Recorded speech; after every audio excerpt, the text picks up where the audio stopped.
Alright, so this here is my compost bucket, and this is where I throw all my scraps, food scraps, and all the vegetation. When I foliage through here and pick leaves and stuff off, everything goes in here, right? And then ultimately when that fills up, I take it out back to the compost pile and dump it. But when this sits a while at the base, when you dump this stuff out back, you're gonna have a lot of broken down material and a kind of a pasty form. And so now you can add water and even some molasses and stuff like that, and dump this right into the brewer, which I already have. I dumped about half of it so far in there. I'm getting ready to do the other half, but I thought I'd show you that. And figure this is kind of a cool thing to show.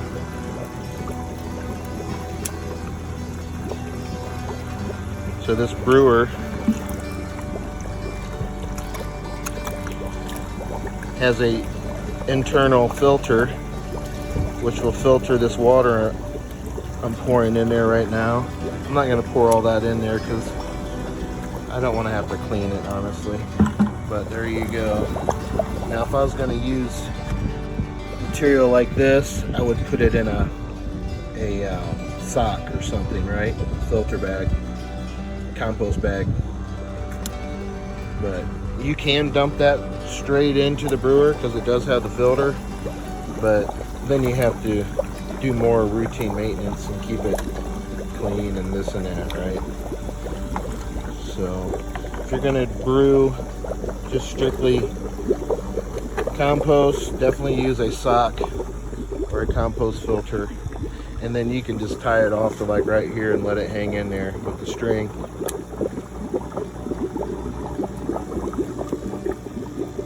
So it looks like here. Oh yeah, look at the discoloration. You can see it already going through. This past week was the first application of nutrients. Prior to that, I was just running water through here.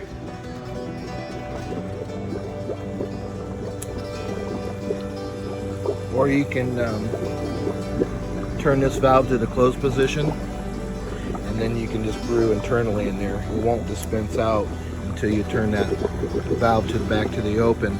You close that valve and you're just brewing inside here, then you can let that brew for 18, 20 hours or whatever you need to for, you know, the microbes and all that to form.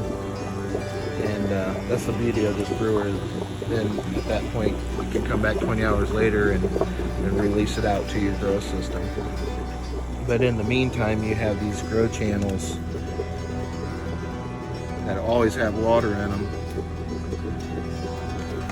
So the brewer can be offline for 20 hours, and then you come back when the compost tea is ready and you turn it on, and there you have it. Now you're activating your compost tea to your grow system. Okay, and this is another option. Put the brewer to the closed position. No water's coming out, no tea, right? And I used my plastic mallet, broke this pipe apart because there are no glued fittings. And now I'll swivel this to dispense into the reservoir. I swiveled the tea, and I took this long piece off, replaced it with a smaller one with a 90, and now I'll turn the valve on. Wrong way. Now I'm brewing, dispensing back into the reservoir, forming another closed loop with my brewer. So doing this method here increases the volume of compost tea I brew because I have this closed loop between the two now. Instead of brewing just in the brewer bucket, now I'm brewing in the reservoir as well because it pumps water back into the compost bucket, compost brewer, forming that closed loop. So now I'm increasing the capacity of tea I'm brewing, and 20 hours goes by. Shut that down, pull that off, replace it with go the other way, replace it